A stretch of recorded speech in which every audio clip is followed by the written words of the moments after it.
Et salut à tous. Alors désolé par avance pour le bruit. Donc ici j'avais stocké sur toute cette partie là, en bas du terrain, donc il y a entre 15 et 20 mètres carrés à peu près. J'avais stocké un gros tas de branches qui était assez monstrueux, qui a été broyé, donc d'ailleurs une partie est retournée au sol. Mais tout l'hiver, donc il y avait un gros tas de branches avec des feuilles sur cette partie du terrain. Et cette partie du terrain se trouve à l'ombre. Donc hier on a taillé la haie qui faisait le double, là elle fait à peu près 2 mètres. Avant elle touchait les fils de téléphone qui se trouvent au-dessus. Donc on a taillé la haie et je me suis dit que j'allais exploiter cette partie qui va se trouver un peu plus à l'ombre que les autres. Donc la haie est côté sud, hein, plein sud. Et donc je suis forcément côté nord. Et je voulais faire ça et puis partager avec vous, parce que c'est pas parce qu'on a un terrain qui est à l'ombre qu'on peut pas faire pousser des légumes. Donc je vais commencer déjà aujourd'hui. Donc encore une fois, le terrain n'a pas été travaillé du tout. Je vais pas passer quoi que ce soit, pas de motoculteur, rien. Je vais juste décompacter avec mon petit outil qui est là c'est un couteau désherbeur, pour juste à l'endroit où je vais repiquer quelques plants. Donc là j'ai descendu des choux, cabus, milan, choux-fleurs, choux rouges, laitue et blettes dans un premier temps. Faut que je descende aussi, je vais tenter de mettre une série de navets. J'avais semé pas mal de navets et donc j'en ai déjà repiqué dans le grand jardin, et je vais en repiquer ici. Et on va voir au fil du temps ce que ça donne, un jardin qui se trouve à l'ombre. Un jardin qui n'a jamais été travaillé. J'ai juste mis une petite couche de BRF, va peut-être falloir que j'en mette un petit peu plus, mais ça je verrai au fur et à mesure. Donc je vais repiquer tout ça. Bon, je vais pas vous filmer le repiquage, rien de très compliqué, hein, c'est du simple repiquage de légumes, mais je vais appeler ça, je vais faire une série, je sais pas comment je vais appeler ça, jardin à l'ombre. Et pour voir sur cette petite parcelle ce qu'on peut faire. Je viendrai peut-être y implanter, je vais certainement même y implanter des tomates et peut-être courgettes quand ça sera le moment, éventuellement courges, peut-être une ou deux, hein, pas plus. Je vais voir en fonction des plants que j'aurai, du surplus. Je vais avoir un surplus d'artichauts, donc je viendrai peut-être mettre quelques pieds d'artichauts également ici. Et pour vous montrer à l'ombre, parce que je suis persuadé que les plantes ont plus besoin de chaleur que de soleil direct, quoi, disons, de la lumière bien sûr, mais du soleil direct. Je pense que c'est pas forcément utile pour tout le monde, notamment les tomates. J'ai vu des cultures de tomates à l'ombre d'un muret et ça poussait très très bien, et les tomates étaient très bonnes. Donc je vais mettre ça en place ici. Et puis on se fera l'évolution du jardin à l'ombre, on va appeler ça, tiens. Et je vous partagerai ça au fur et à mesure de la saison. Donc je fais mes petits repiquages et je vous montre ça. Et voilà, alors je sais pas si tu vas réussir à les distinguer, mais donc j'ai fait 2 rangs. Voilà, c'est humide, on arrive quand même à distinguer. Ou donc j'ai mis un chou tous les mètres, j'ai intercalé 2 laitues. Voilà, c'est humide, ils font un peu la gueule parce que je les ai arrosés. Et de l'autre côté, j'ai mis encore des choux, des blettes, des laitues également. Et puis entre les deux, tu vois, il y a un navet qui se promène, voilà. Donc ici, je vais arrêter pour aujourd'hui parce que j'ai rien d'autre à repiquer. Donc il y a des choux cabus, des choux de milan, des choux de fleurs potentiellement. Parce que les choux, j'avais tout mélangé. Il y a quelques choux rouges, des blettes à cartes de couleur, des navets, des laitues. Voilà, donc là j'ai fait 2 rangs.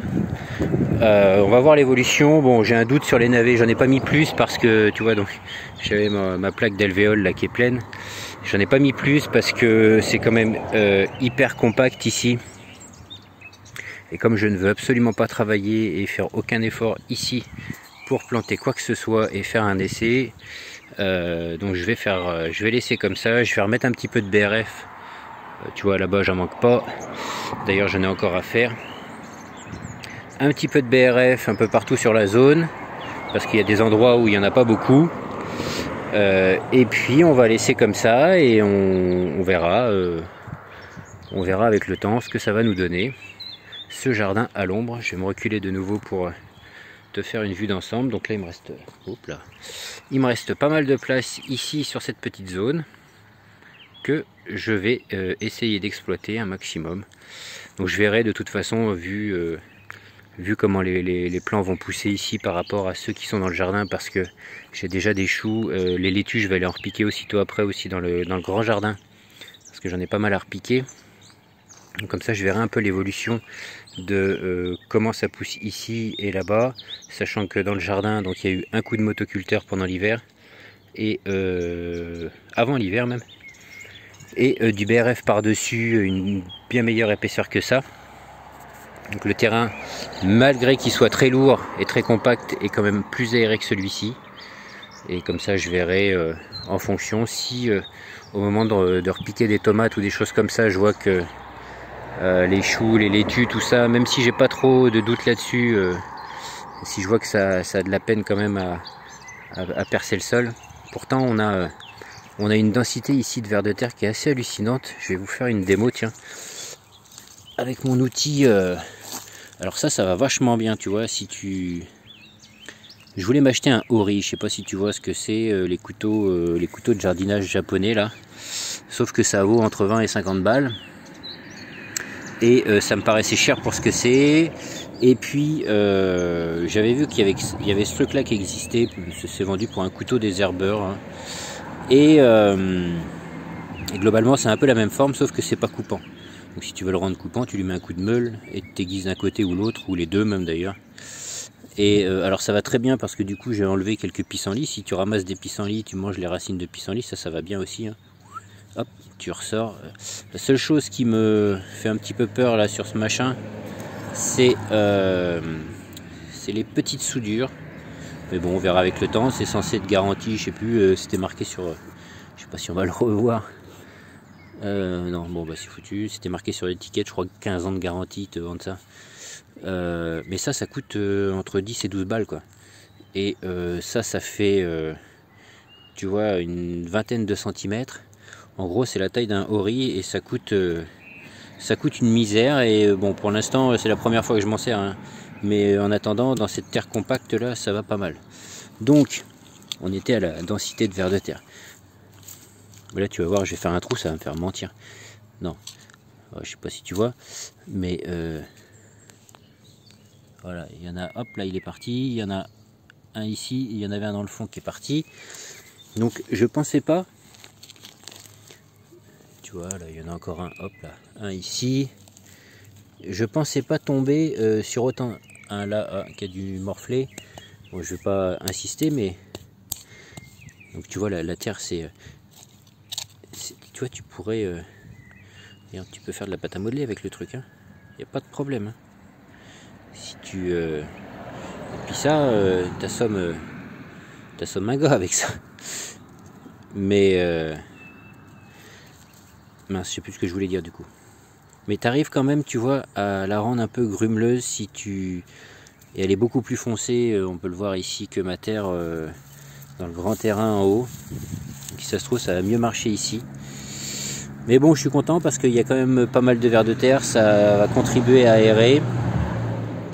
Je vais rajouter du BRF, là j'en avais mis une petite couche. Bon, il y a des résidus de feuilles de laurier palme quand on a taillé la haie, mais c'est pas grave. Je vais remettre un peu de BRF ici, une bonne épaisseur, et puis un petit peu au pied également, là, hop, partout. Et puis on verra ce que ça donne, ce jardin à l'ombre. Voilà.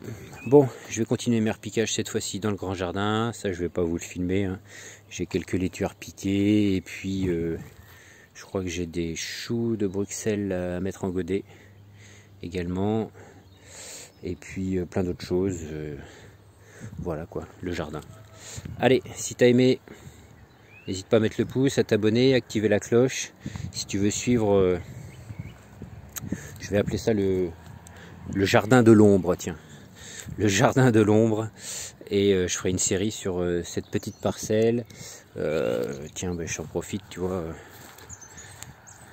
Là, c'est pareil, donc il y avait un tas de branches, alors que tu as peut-être vu sur qui est rendu là, hein.